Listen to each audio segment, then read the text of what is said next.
Like and subscribe and click the bell icon to get new video updates. Low public transport on Tasmania'S east coast limits access to jobs, services. Kayla Newton loves living on Tasmania'S picturesque east coast, but getting her family around can be a daily battle. Public transport is limited and jobs and services are spread across the region. My husband doesn't drive, and the buses that are available wouldn't get him to work on time, so I have to drive a 40 kilometers round trip to drop him off and pick him up, she said. That's on top of anything else that I need to do for work or as part of my volunteering.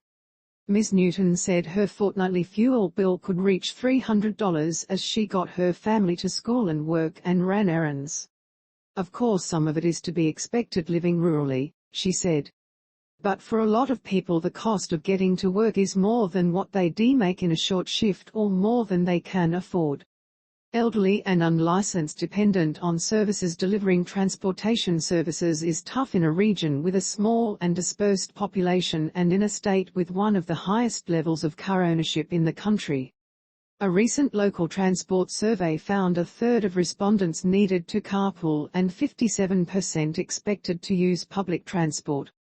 Fingal Valley Neighborhood House Manager Greg Barnes is acutely aware of how elderly and unlicensed residents can fall through the cracks. He said his service opened its own store when the only supermarket in town closed. We started off as a small service for the community and it has grown in size because people can travel into St. Mary's all the time to get their necessities and essential items, he said. Mr. Barnes said the house and its volunteers also managed several community cars so residents could access services and attend medical appointments in regional centres, Launceston and Hobart. Resident Kerry Webb said many older locals were dependent on the community cars, which were generally used every day.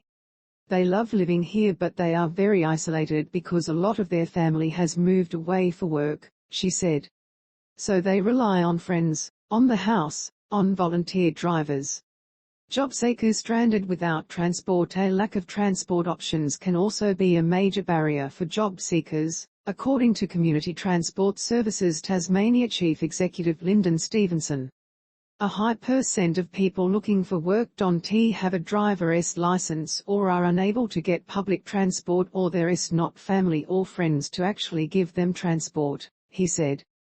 One solution could be a transportation service run by his organization called Area Connect, which combines the scale of public transport with the flexibility of a taxi. Job seekers can use the Area Connect Jobs bus to get to work, or to be connected to existing transport options. It is responsive, it is very nimble and very flexible, Mr. Stevenson said. Sometimes having a big bus is not ideal because job seekers don't need to go to the one spot at the one time.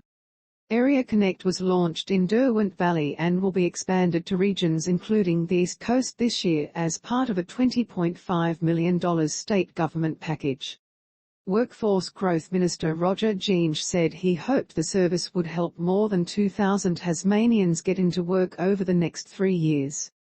Area Connect fills a gap where there are no other convenient transport options, or when regular transport services are not running, so people can get to where they need to be for work or learning, he said.